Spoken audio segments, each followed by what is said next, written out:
Kobe, Ben Dowsett, Basketball Insiders. A lot of memories with the Jazz team. Do you have any memories in particular with this Jazz crowd here in this arena? Yeah, a little bit, yeah. I mean,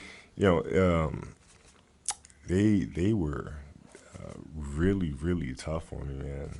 More so than the other crowds. I mean, they were tough, and from signs, from shooting a free throw to literally just yelling right in my ear, taking the ball out.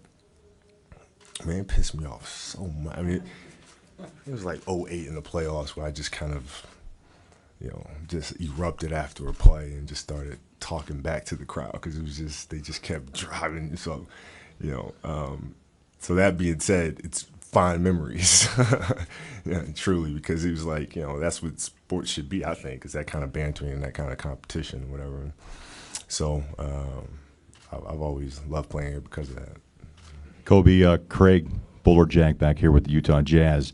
A man that is so driven like yourself, if you can, as you think about life after basketball, have you thought about ownership, coaching, broadcasting, good pipes? You can take Harpring's part for me, by the way, with the Jazz. But all those things, have you had a chance to just let it soak in and say, what about life, because you're still a young man, but after basketball that will keep you motivated and focused? Yeah, I mean, those are tough questions for athletes, I think. I've been kind of searching for what that was going to be for years now, 15, 16 years. I've kind of been searching for that next passion. I've been very fortunate enough to find it, to the point where it keeps me up at night and constantly working and studying and trying to get better at it. And I'm really looking forward to moving into that next phase. Like, ownership is, in terms of being there day to day or coaching or things of that sort, don't interest me. I just don't have the passion for it, or broadcasting for that matter. I just don't have the passion for it. Kobe, Zach Harper, CBS Sports. You've said that there's beauty in the pain of what you've gone through recently. Do you still feel that way every day, or are there times where it's kind of a little too much? No, there are times when it's a little too much. But I do find the beauty in that. I mean, it's all challenges, it's all obstacles when my shoulder's nagging at me and Achilles is nagging at me and that sort of stuff. I mean, it's very easy to kind of walk away from it. But I have these, not to sound crazy, but I have these self-conversations quite a bit during the game. My Achilles was hurting, and I just kind of was like, okay, you can't cave in to this thing again. Like, you can't, because it starts messing with you. As soon as you have an Achilles injury, it's the other Achilles, and you're like, oh, here we go again. You know what I mean? And so for me to leave the game in Oklahoma, to leave the game and not come back in and play, it's like I'm caving into that anxiety of it again. So it was important for me personally, to face that and to play through that.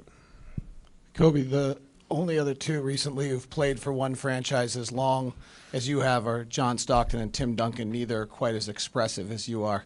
So can you give us a little bit of an idea of what it is to have this type of longevity and be a part of a franchise for multiple decades? It's a huge honor, and I think it's the way that I think most players envision their careers going, or you would. That would kind of be the dream scenario, is to be with the franchise and play your entire career with the franchise. And Tim, John, and myself, I mean, all three of us have been extremely fortunate to be able to have this happen, And yeah, I mean, they're not the most talkative bunch. Neither am I. I mean, I guess I am now. I just kind of,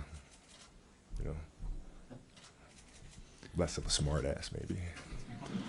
Kobe, will you play tonight? Can you give us an insight? Yeah, I'll play. You're going. I haven't played against you guys in like 10 years. It's been 3. Yeah. It's January 25th of 13. That's I mean, crazy. it's time, right?